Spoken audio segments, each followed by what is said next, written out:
Okay. So yeah, I want to get to this part here in this video. She has a lot of ads and promos in her videos. I mean, why are you doing these videos? You lost your friend and you throwing in all these promos in it. You're worth $220 million, girl. You're not gonna miss out on any money. You got 4 or 5 shows where you don't do promos just so that you can stick to talking about him. You already made money off of Lionel and Brigitte Macron being born a man. I mean, come on. So I just want to check out this part here, you guys. So let's get to it. Promo code Candace. Okay, so I want to be very clear here. No one, and I mean absolutely no one, outside of my husband and Erica Kirk has the power to shut me up right now. That's it.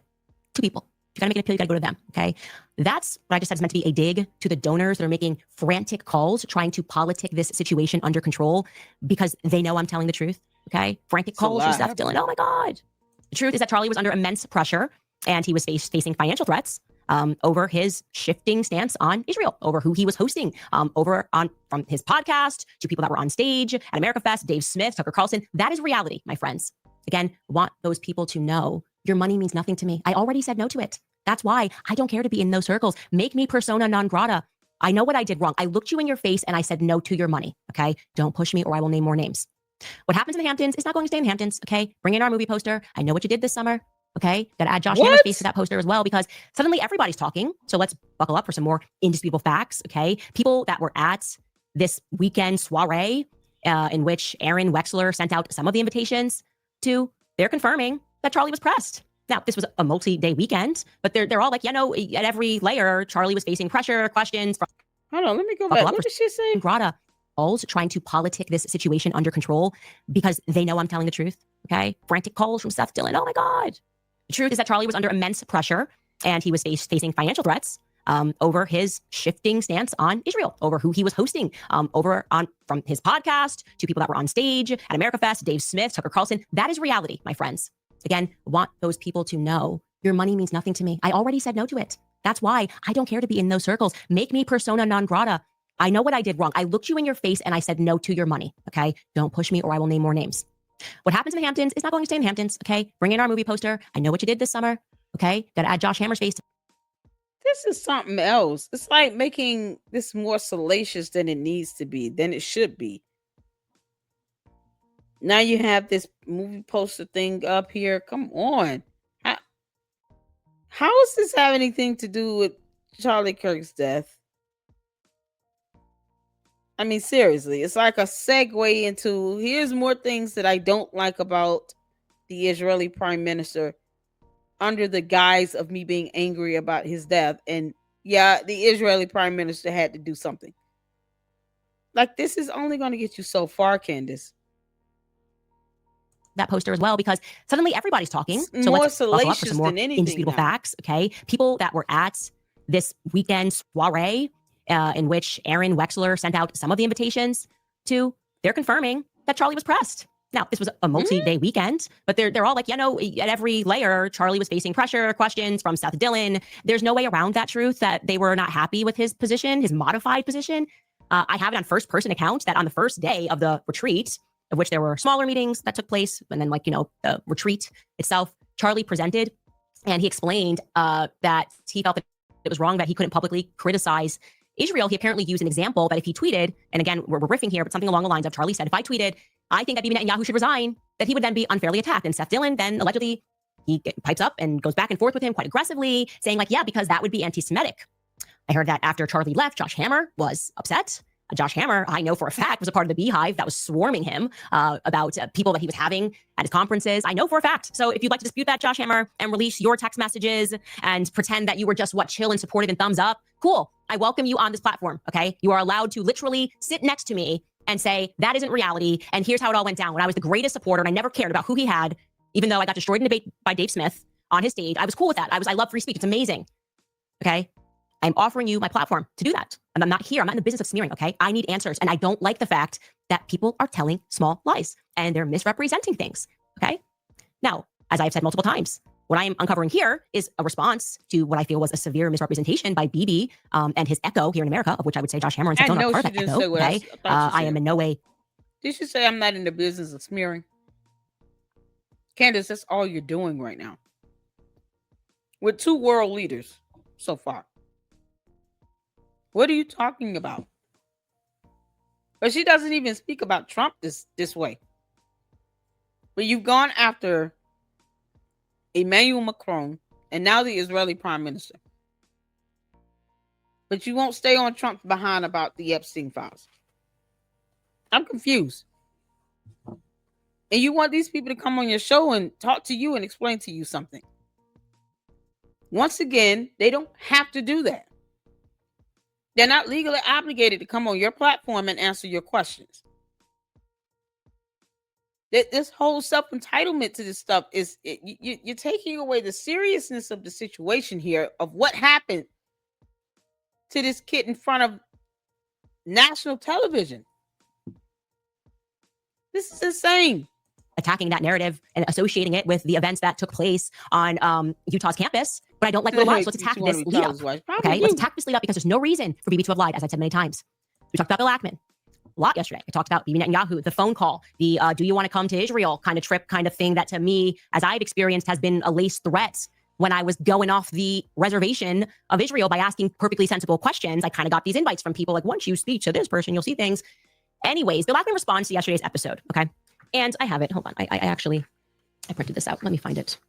Okay. Here it is. You have got to take there are 2 ways to describe his response. I would describe it either as a CVS receipt. You buy 1 item. Next thing you know, you're holding 27 pages. You don't know why. I don't understand. I bought 1 chapstick and here we are. You can also describe it as like an online recipe, you know, something looks good. Oh, we see an online recipe. Oh, I want to make that. You want to know how to make latkes. But first, homemade chef Ackman has to tell you about how this recipe reminds him of his bubby's house and that Hanukkah that they spent in Israel and all the kids love it. And you're like, bro, just how many cups of shredded potato? Please, please. Just give us the ingredients. This is his tweet. I printed his tweet out on 2 pages. Okay. I don't know. You got to bring back the word count. This Twitter was not meant for this. Okay. And because I will not be teaching a seminar or this semester on Ackman's 955 word response, I'll just provide you here with the highlights. Okay. So he sets it up that he's a victim of something that never happened. Everybody watched an episode yesterday, okay? I never said the sentence, Bill Ackman blackmailed Charlie Kirk. That never happened. See, but of course, he's doing the typical, like, Israeli brand thing is I'm a victim. You all see what's happening yet again. This afternoon at Real Candace O slandered me by accusing me of staging an intervention with Charlie Kirk in which threats were made with respect to his supposed evolving stance on Israel at an event I hosted in the Hamptons.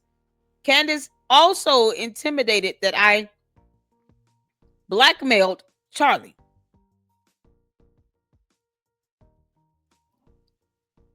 It's intimated that I blackmailed Charlie. I'm sorry. On the show, Candace said that she would be very happy for me to dispute this narrative. While it pains me to drive more traffic to her program, I am responding here to clear my name. It saddens me that we live in a society where social media influencers seek to monetize the tragic death of Charlie Kirk. The first 2 paragraphs in and of itself is like a repeat of what she did to Brigitte Macron and Emmanuel Macron.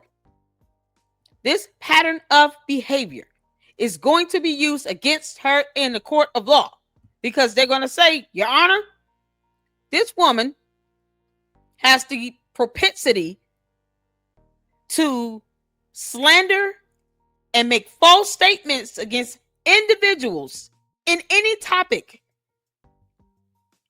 and lie. And then we'll turn around and say she did not say that when it's in videos, and then wants to challenge people to interviews or to answer all these dumb questions or expects people to give her responses as if people owe her something. And now look, another person has fallen victim to this shit. Candace, you have another person accusing you of slander. This is what? Number 3 now? We got the French president and his wife. You have the Israeli prime minister. Now you have Bill Ackman. How many more bodies are you going to catch with the slander and the defamation? They're not going to dismiss that motion to dismiss either. because Candace has had 2 other cases heard in the state of Delaware, one of which she had the same judge she has now, Judge Sheldon Rennie. They're not going to dismiss it. The last case she had in the state of Delaware by the same judge was only dismissed because Candace failed to state a claim and she was the petitioner. In this matter with the Macron, she's the defendant. It's standard for them to seek a dismissal. That goes with the territory.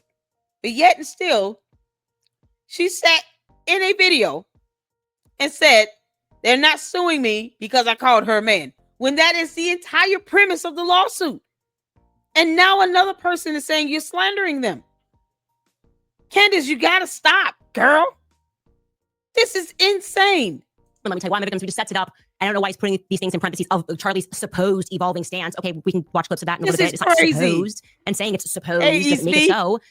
But he then says Candace also intimated that I quote unquote blackmailed Charlie. No full sentence there because I never said it. I never said Bill Ackman blackmailed Charlie. There was a file presented, do this or else. Okay, and I wouldn't have said that. Okay, the first 5 paragraphs of this never-ending tweet are regarding how he met Charlie, which is not something that was ever in contention, okay? I followed Charlie Kirk on X. I admired him. I connected him. DMs May of this year, expressed interest. We got on Zoom. We talked to this on Zoom. Blah, blah, blah, blah.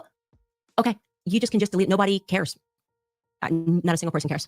He then takes us through how the weekend event came together, and he even provides us with a detailed itinerary of that event. I mean, I don't know if you need to hear the itinerary. He gets so detailed that he even has this sentence here where he wants us to know that it was even, quote unquote, punctuated by meals.